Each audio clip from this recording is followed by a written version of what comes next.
Jenazah korban meninggal dunia tragedi Kanjuruhan telah diambil pihak keluarga. Sementara korban luka saat ini masih dirawat intensif di rumah sakit.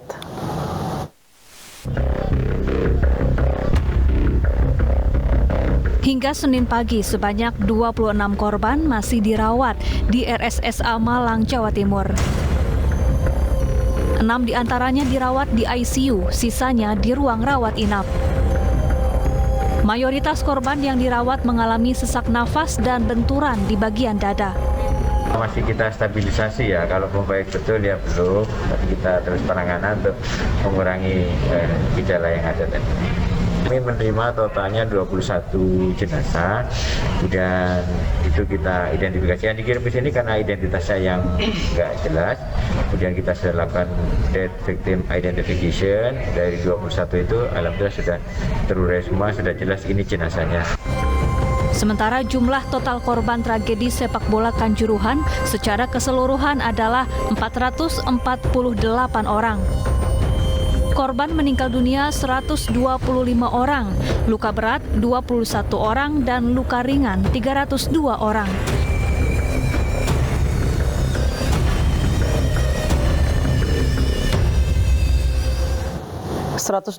Korban meninggal dunia tragedi Kanjuruhan telah teridentifikasi dan 11 korban luka masih dirawat di Rumah Sakit Saiful Anwar Malang. Berikut laporan rekan kami Oki Arisandi dan juru kamera Freddy Iswanto. Tragedi kemanusiaan yang terjadi di Stadion Kanjuruhan, Kabupaten Malang, Jawa Timur pada Sabtu pekan lalu pasca pertandingan Liga 1 yang mempertemukan antara Arema FC melawan Persebaya Surabaya meninggalkan duka yang begitu dalam.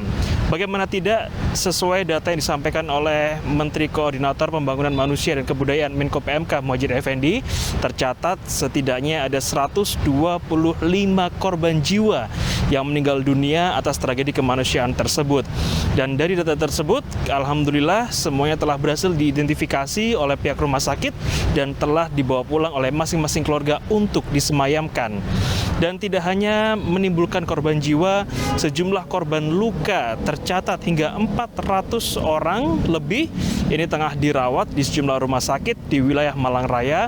Beberapa di antaranya seperti di Rumah Sakit Saiful Anwar Kota Malang yang hingga hari ini masih merawat sekitar 11 orang dan 5 di antaranya kini tengah dirawat di ruang ICU karena luka yang cukup berat. Dari keterangan yang kami dapatkan berdasarkan informasi dari Menteri Muhadjir Effendi yang mengatakan bahwa kebanyakan dari para korban ini mengalami luka berat seperti cedera otak dan juga ada fraktur di beberapa bagian tubuh, terutama di bagian dada akibat luka terinjak ketika para korban ini berusaha keluar dari pintu Stadion Kanjuruhan Kabupaten Malang, Jawa Timur pada Sabtu pekan lalu. Dan tentu duka ini juga dirasakan begitu mendalam, terutama di kawasan pemerintah Kota Malang, karena pagi tadi saat apel pagi, Wali Kota Malang Sutiaji juga sempat menyampaikan kepada seluruh jajarannya, kepada seluruh organisasi perangkat daerah untuk ikut bersama memberikan empati sebesar-besarnya kepada para korban yang ditinggalkan oleh korban meninggal atas tragedi kemanusiaan di Stadion Kanjuruhan dengan cara setidaknya untuk gedung-gedung perkantoran, untuk instansi-instansi pemerintahan selama 3 hari ke depan untuk mengibarkan bendera setengah tiang, dan juga beliau memberikan himbauan kepada seluruh warga Kota Malang juga ikut memberikan empatinya dengan tidak menggelar acara-acara yang berbau seperti festival, menimbulkan keramaian atau hiburan, untuk sesaat menghormati dan juga memberikan rasa simpati juga empati kepada para korban atas tragedi di Stadion Kanjuruhan pada Sabtu pekan lalu. Dari Kota Malang, Oki Arisandi dan Freddy Iswanto, iNews melaporkan. Menko PMK Muhadjir Effendi dan Menteri Sosial Tri Risma hari ini memberikan santunan kepada keluarga korban tragedi Kanjuruhan. Masing-masing ahli waris menerima santunan sebesar 15 juta rupiah dan paket sembako.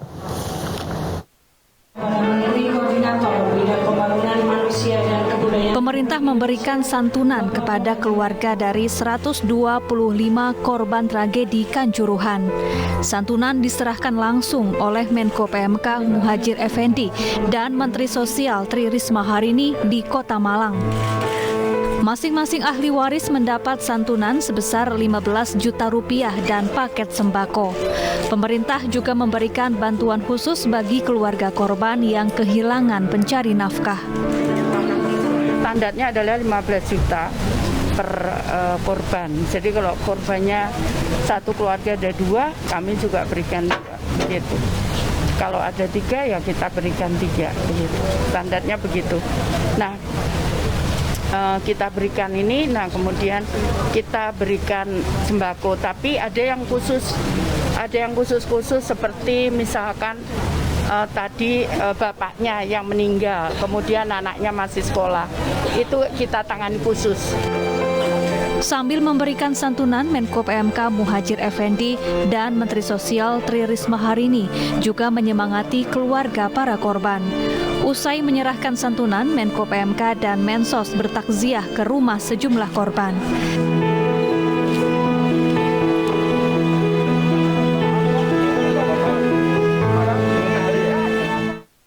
Hujan tangis mewarnai doa dan tabur bunga yang dilakukan pemain Arema untuk mengenang korban tragedi Kanjuruhan. Manajemen menyerahkan seluruh penyelidikan kepada pihak berwajib dan berharap peristiwa serupa tidak terulang di kemudian hari.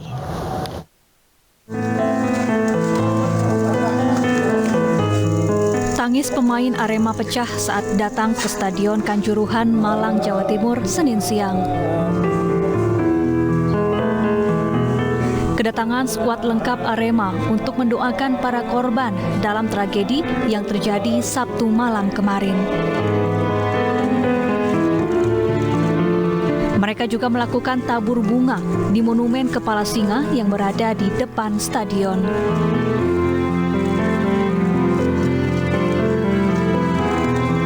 Manajer dan pelatih Arema FC berharap peristiwa serupa tidak akan terulang kembali. Kita minta maaf kepada seluruh keluarga korban ya, apa itu yang meninggal atau apa yang sekarang lagi sakit, masih di rumah sakit. Dan semoga ini kejadian seperti ini yang seharusnya nggak terjadi. Kita bisa belajar lah, udah cukup. Saya terasa ini udah puncak dari semua kesalahan dari semua pihak, termasuk kita juga. Saya percaya penegakan hukum di Indonesia akan berjalan sesuai dengan yang kita harapkan.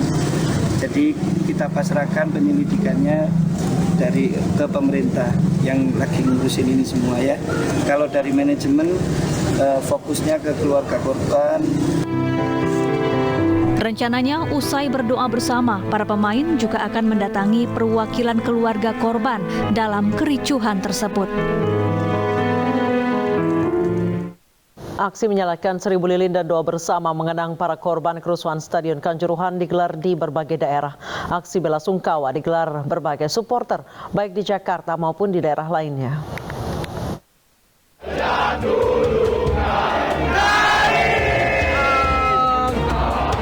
Minggu malam, para supporter Ultras Garuda berkumpul di depan pintu utama GBK Senayan sambil menyalakan 1000 lilin dan menyanyi lagu nasional Indonesia.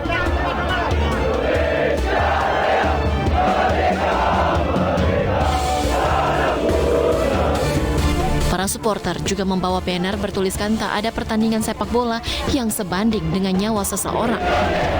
Aksi 1000 lilin ini berlangsung didampingi aparat pengamanan untuk mengkondusifkan suasana.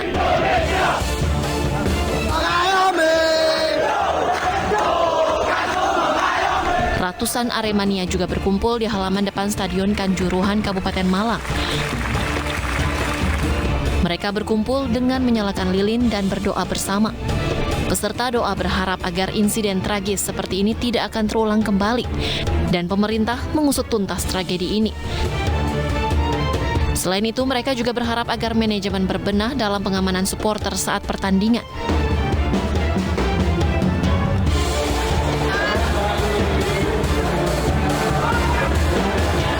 Ribuan supporter Panser Biru bersama seluruh pemain dan manajemen PSIS hadir di tengah lapangan Kanjuruhan, Malang.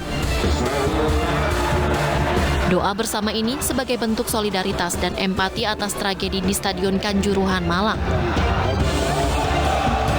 Supporter Panser Biru Semarang berharap kejadian ini merupakan kejadian pertama dan terakhir untuk persepakbolaan Indonesia. Sementara itu, 20 perwakilan komunitas klub sepak bola di Lampung ikut berduka atas tragedi Stadion Kanjuruhan. Pecinta sepak bola Lampung berharap PSSI melakukan evaluasi atas seluruh kebijakan yang dikeluarkan. Dan mereka juga meminta kinerja aparat dievaluasi. Federasi Sepak Bola Dunia FIFA turut berduka cita atas insiden kerusuhan di Stadion Kanjuruhan Malang. Presiden FIFA menyatakan insiden ini merupakan saat suram dalam dunia sepak bola. Tragedi kerusuhan di Stadion Kanjuruhan Malang menimbulkan luka bagi dunia sepak bola tanah air. Tragedi yang terjadi usai laga Arema Malang kontra Persebaya menelan banyak korban jiwa. FIFA sebagai induk sepak bola dunia memberi perhatian atas tragedi ini. Is in a state of shock following the tragic incidents that have taken place in Indonesia at the end of the match between Arema FC and Persebaya Surabaya. This is a dark day for football and the tragedy beyond comprehension. I extend my deepest condolences to the families and friends of the victims who lost their lives following this tragic incident. Salah satu saksi tragedi Kanjuruhan menyebut kericuan bermula saat sejumlah supporter dipukul mundur oleh petugas keamanan. Informasi selengkapnya akan kami hadirkan usai jeda.